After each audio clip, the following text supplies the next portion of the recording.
It is Tuesday, which means it is time for another edition of Dallas Cowboys Overtime here on StarTelegram.com.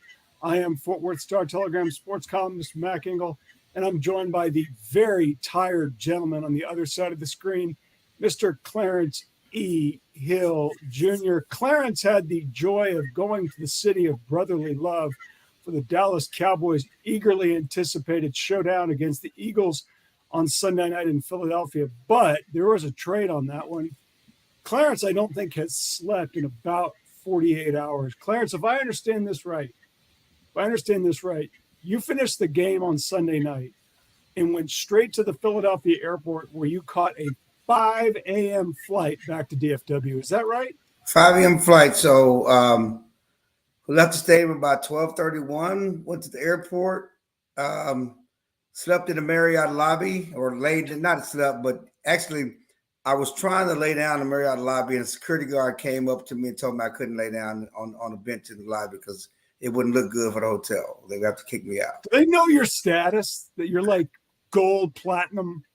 All of that. You can't lay down can't lay down in the lobby. You know, it wouldn't look good. So anyway, so I'm just, mine is just, crazy. And go to it is crazy because the security gate started at 3:30. There was a line at the security gate at 3:30. It opened at 3:30 in the morning. That's Philly airport is something else. The line at the security gate at 3:30 a.m. You need to go to the international gate at Philadelphia Airport. You always get a shorter line at the international gate. But the earliest one that opens at 3:30 was the only one that the one we were at. They all are not open at the same time. That's brutal.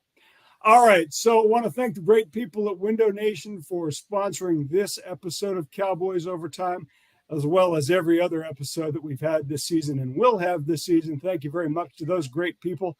Okay, Clarence, obviously the big news coming out of Sunday night's loss to the Philadelphia Eagles is that the Dallas Cowboys will get back their starting quarterback, Dak Prescott. He did warm up before the Eagles game, before they decided that he was obviously not going to play. They were going to go one more time with Cooper Rush. The Cowboys lost, but Dak Prescott is back. Is there any reason to think, Clarence, that Dak won't be playing on Sunday at home against Detroit? No, there's no reason to think he won't play. Obviously, the Cowboys, two things. They want to play this game. Mike McCarthy's called it the Clarence game. Because I asked him last week, why are you just declaring Dak out? Why are you not, at least playing it to make Philadelphia, practice and prepare for two quarterbacks? And now I said, well, we'll play the Clarence game this week, and so I think he's doing the Clarence game. He wouldn't declare Dak Prescott the starter yesterday. Of course, Jerry Jones said on his radio show that they're going to give Dak every chance to start. It's just a matter of he hasn't been done a full practice yet, so don't want to say it officially until he's been in practice and got some time and they've seen him with the first team and all that stuff. But that should happen this week. He was medically cleared today. He will get a full practice and ramp things up in practice on Wednesday and Thursday, and then we'll see where we are. But the plan, as Dak told me on Sunday night, he plans to play. The Cowboys are going to give him every opportunity to play unless he has a setback or doesn't look good or whatever else. There's no reason not to play him, and that's the plan. When you were on the field there, when you were at the game on Sunday night and you were able to watch warm-ups, now I know, the visit, you're kind of far away. I know you probably weren't on the field when he was doing it, but when you had an opportunity to watch him throw passes, how'd it look? Did it look okay? I mean, he looked okay last week. He's talking to everybody, had zip on his ball, pop on his balls. What he said, I got pop on my balls. I always have pop on my balls. And he had pop on his balls and did all the things. Don't do that. That was his words, not mine. His words. His words. I didn't say anything. Go ahead. His balls, okay? And no, he looked good. He made all the throws. He did about 50 throws on Sunday before the game. Again, he threw more on Tuesday and will throw more on Wednesday as they continue to ramp up. But he took snaps from the center for the first time. The thumb is not a problem. It's interesting. We were talking to him. He was just talking about the timelines and the changing of the timelines. And, he wanted to come back faster. He said the bone wouldn't cooperate. the Bone had a mind of his own, and he said that this return is in keeping with what the doctors and trainers told him from the beginning. Imagine that the doctors and trainers know what they're talking about when they say it's going to be 6 weeks, to heal a bone. Imagine that. All the talk about he can be back to the Washington game or back sooner. That was never going to be the case, and that was only wishful thinking and whatever. You can work as hard as you can, and he's determined and done everything to rehab. But the bone heals when the bone heals. Yeah. There's nothing mentally you can do. There's no workouts you can do. It's one thing like an ACL. You can rehab faster and strengthen things. You can't strengthen the healing of a bone. No, it's going to do it when it's going to do it. That's Mother Nature, and so you have to wait till all of that happens. And yeah, he looks good. He's ready to go. He's chomping at the bit to get back out there. And let's be honest. There was never really a quarterback controversy. Only the Jones. What'd you say? Quarterback controversy? Who would be stupid enough to say that? You wrote that. Troy Aikman fell into that rabbit hole, and all the other stuff. Everybody wrote that and started talking about that. I remember the first week, Steve Young, Dak Prescott can learn from Cooper Rush. Come on, guys. Steve Young's not watching even the games, and I love Steve Young. He's a really smart guy. But, man, Clarence, it drives me crazy. Some of these guys, former players, especially the longer they've done it, you can tell the ones who are watching the games and the ones who have those jobs because, for whatever reason. And you can tell when they're not watching. Collinsworth watches a lot. Charles Davis watches a lot. Troy Aikman watches a lot. I understood what Troy Aikman was saying, which was if the Cowboys had defeated Philadelphia on Sunday night and they'd gone 5-0 with Cooper Rush, Troy Aikman's point was, guys, we kind of have to look at this. And that's all he was saying. And I kind of understand that. But when Steve Young made that comment, I was like, come on. There's no quarterback controversy with Cooper Rush. And I think if you watch the way he played on Sunday, which he actually did okay in the second half. The first half, he was god-awful. He finally threw some interceptions. He finally got burned on some of the throws that didn't really get him in the previous weeks, specifically against Washington, and maybe even to a lesser extent the Giants. But it finally got him. But Clarence, if somebody had told you after the Tampa Bay game when Dak Prescott suffered that injury, if somebody tells you the Cowboys are going to go 4-1 with Cooper Rush as their starting quarterback, would you ever have believed it? No one would believe that. This is, like I said, I tried to say it from the beginning. He was having a Caddyshack moment. It just lasted for 4 games. I don't know. You're old enough to remember Caddyshack when the golfer was out there in the rainstorm and had the game of his life. I mean, Cooper was having the run of his life.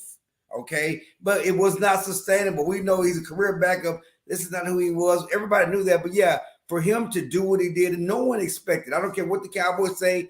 We believe in Cooper. We just knew. They did not know.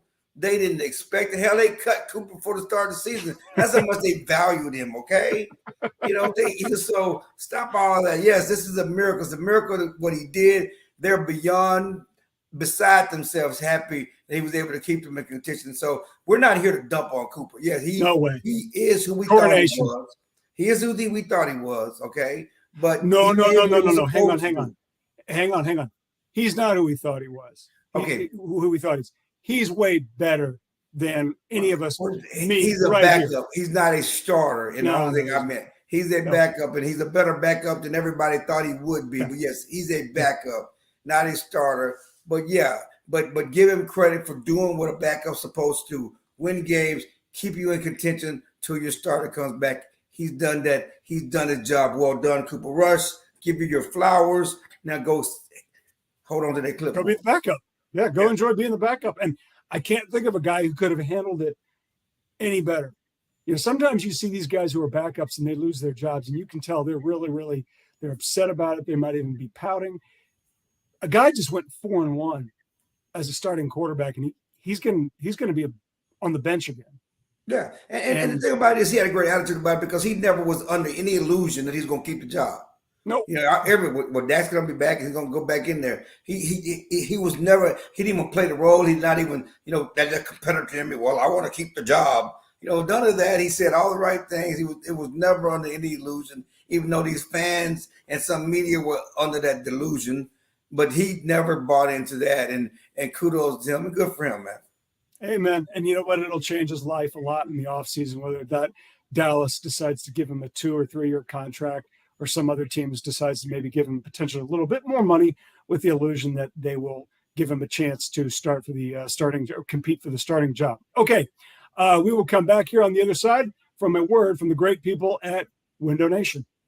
Window Nation, the star of window replacement and proud partner of the Dallas Cowboys, can help you fill the house this season with savings. Buy 2 windows, get 2 free, and make no payments and pay no interest until 2025. Fill your house for a customized authentic Dallas Cowboys jersey while supplies last. You could even help fill the Cowboys house and win tickets to a game. Visit windownation.com/Cowboys now for details. Call 866-95-NATION. Window Nation, proud partner of the Dallas Cowboys.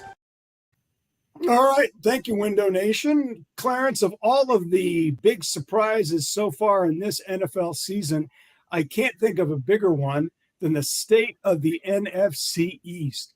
We have seen this division over the years just be absolute garbage trash. In fact, it was just a couple of years ago, Washington won the division with a 7-9 record. That's clearly not going to happen here in 2022, as the division leader is 6-0. Philadelphia improved to 6-0 with the win on Sunday night against Dallas. Philadelphia is the only undefeated team in the NFL.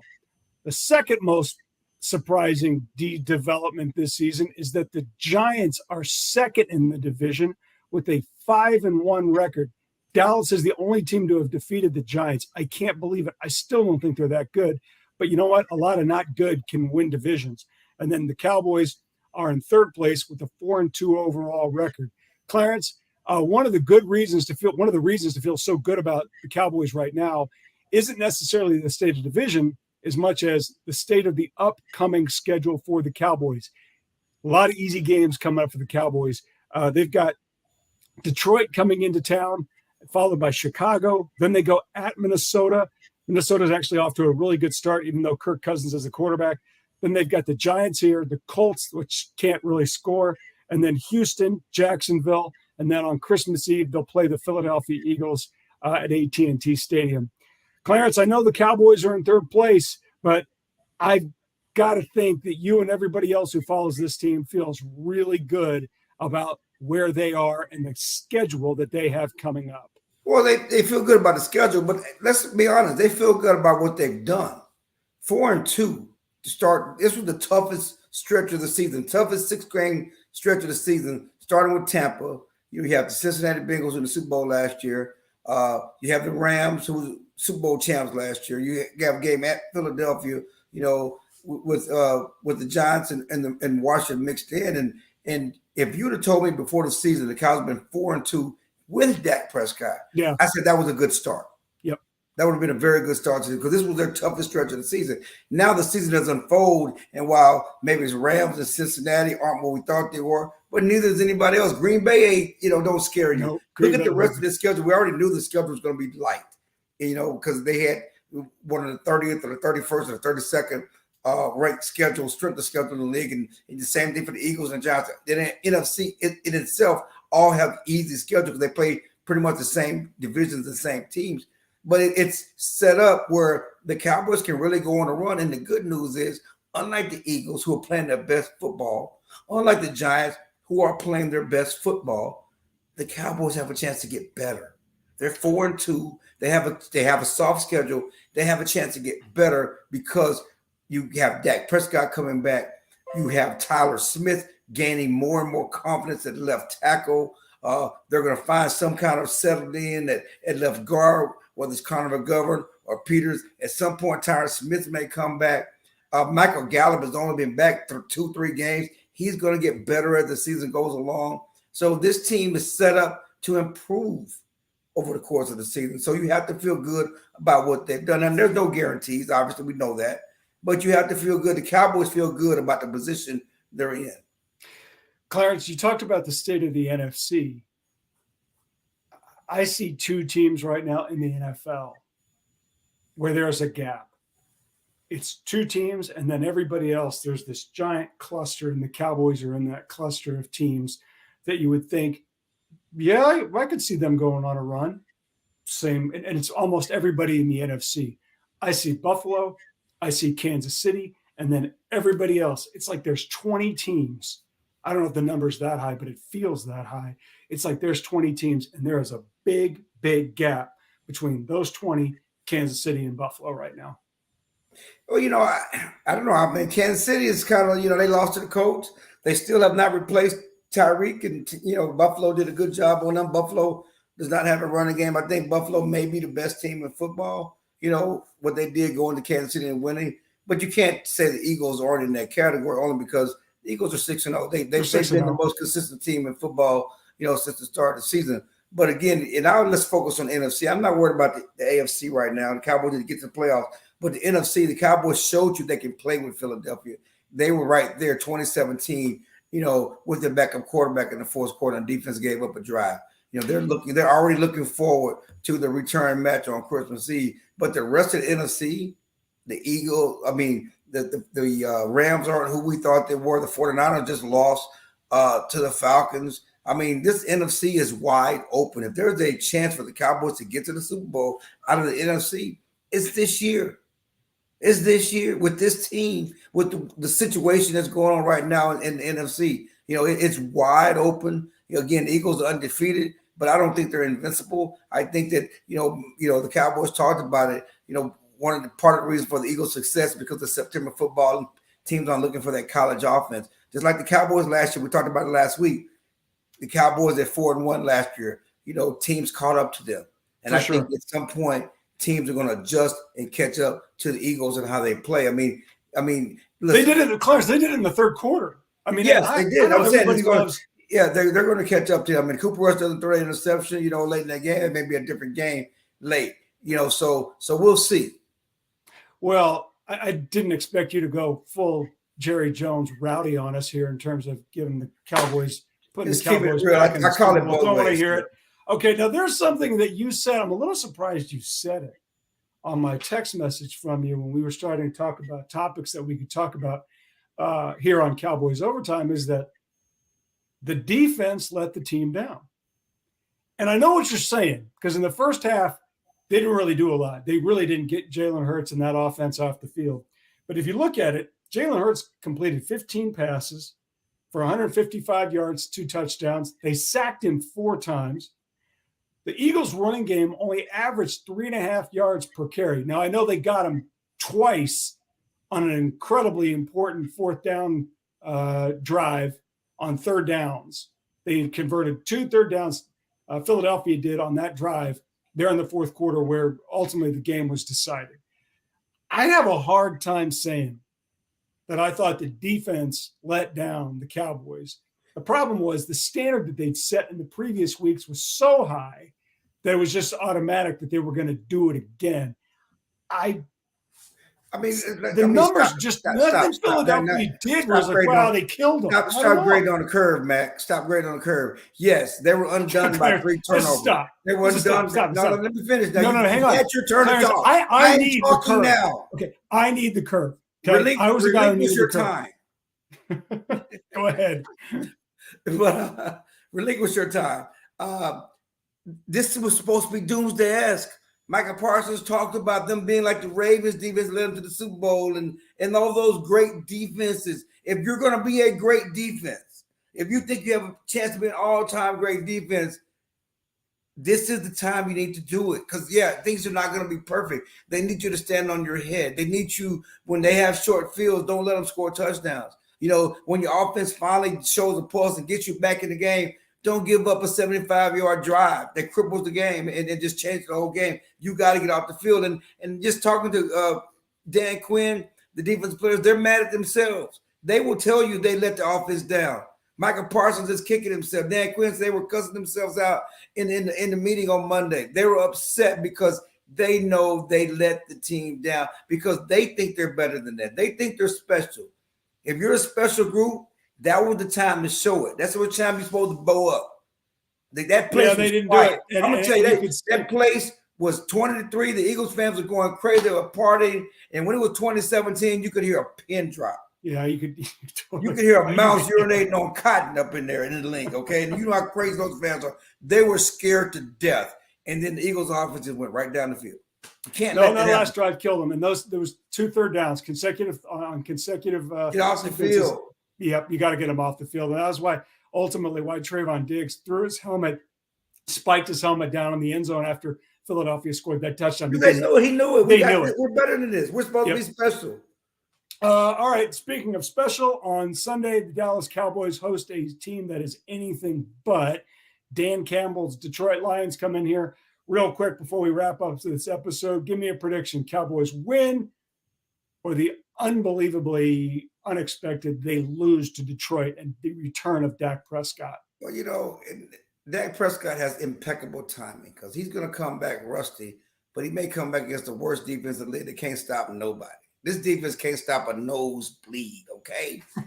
A nosebleed. Can't stop a nosebleed. Cowboys win in a runaway against the ankle-biting, kneecap-biting, love Dan Campbell, Detroit Lions. Yeah, I'm not, as much as we all like Dan Campbell, pride of Glen Rose. Apparently I'm choking on something. Pride of Glen Rose and certainly Texas A&M. I'm not seeing Dallas lose this game. All right.